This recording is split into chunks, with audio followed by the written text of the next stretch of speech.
You see the markets today? Boom, bada bum, then boom. They went way, way up. Everybody's happy. Yep. Let's see. The Dow up over 500 points. Gold. Boop, bop, bop, bop, bam, boop.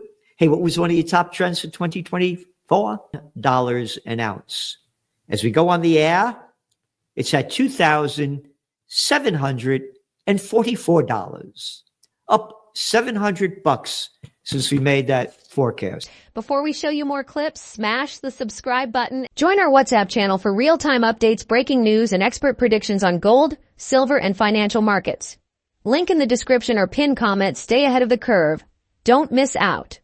A year. Yeah, that's fine. You get the crap you want to get. Well, read the Wall Street Journal, $5 a day. That's fine. And what else? Oil. Oil's down. How come? Oh, because Trump. Yep. He just put his new energy policy in there. So it's drill, baby, drill. And the global economy is going down because when we get and looking at some of your top trends that we're writing about in your trends journal, confirmed. Germany is in dragflation. That's right. They're in a recession and inflation's up 2.8%. And that's the official number. It's much higher than that. And again, inflation's going up here too. Your food prices they keep going up. So anyway, oil went down because Trump is going to keep, drill, baby, drill. And it's going to keep putting the downward pressure. But again, they're the wild cards. And one of your wild cards is the Israel war.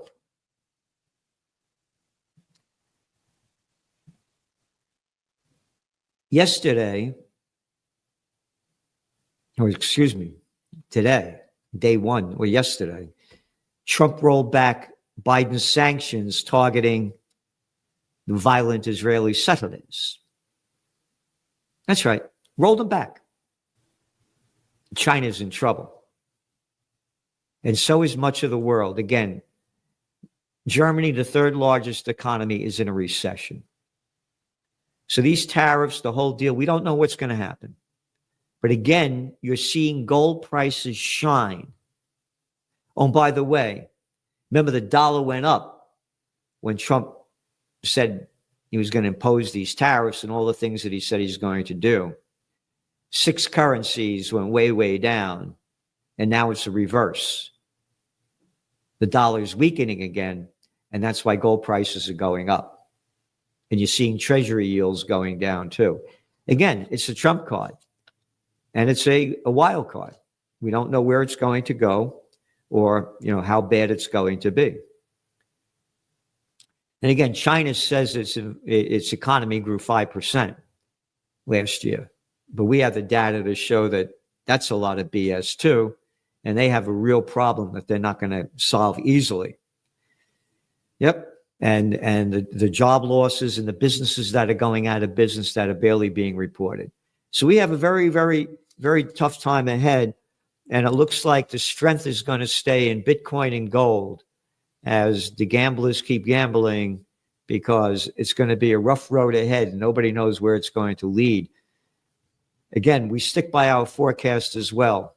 The worse the economy does, the lower, if they go down the stock market, the lower interest rates are going to go. And again, you go back to the facts. In December 2008, the Dow had its worst December since the Great Depression, 1931. What did Trump do? He forced Jerome Powell to lower interest rates, which he did in January 2019. And on the gold side, first year Trump got in, 2017, gold prices went up 13%. Yeah. But on the Biden, it was a much better time. They went up over 27% last year. In today's news recap, silver to beat gold in 2025, Saxo Bank's Hansen.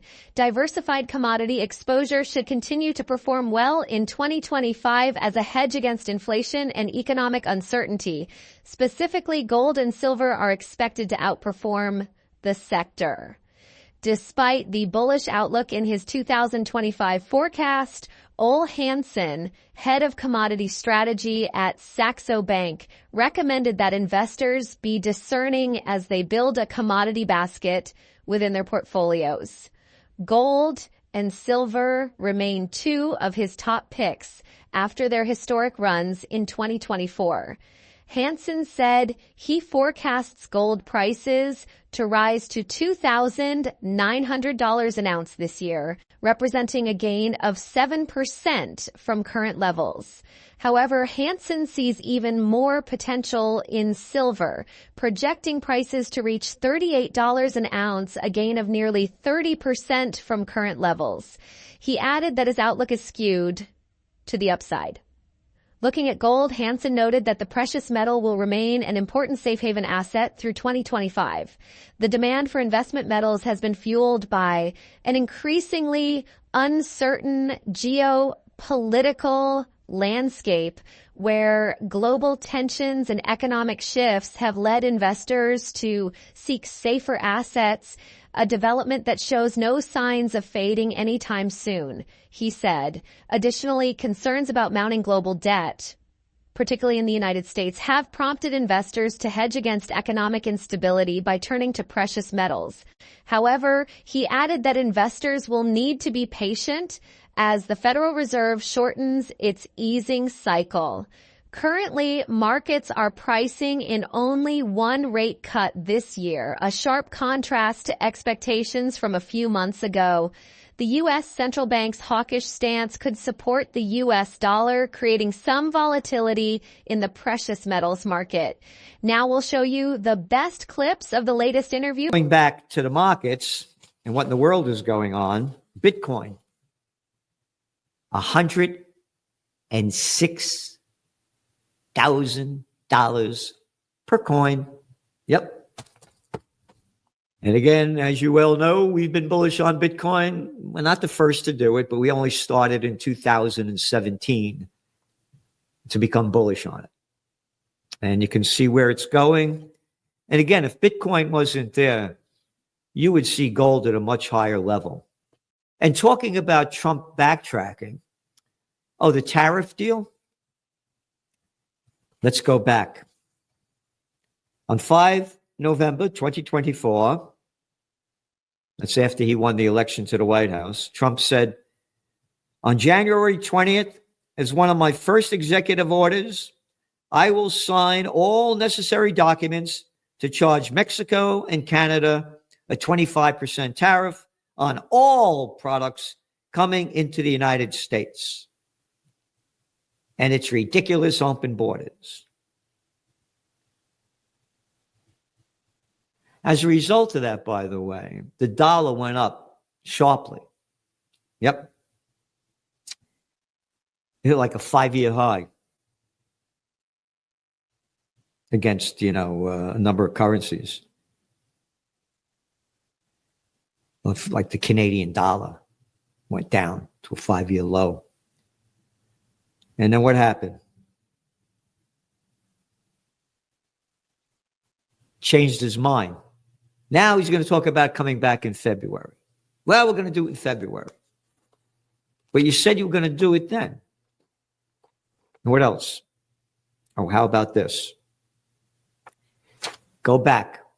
Trump said if elected, he'll end the Ukraine war in 24 hours after he takes office. Now it's 100 days, 6 months. Again, we don't know where this is going to go.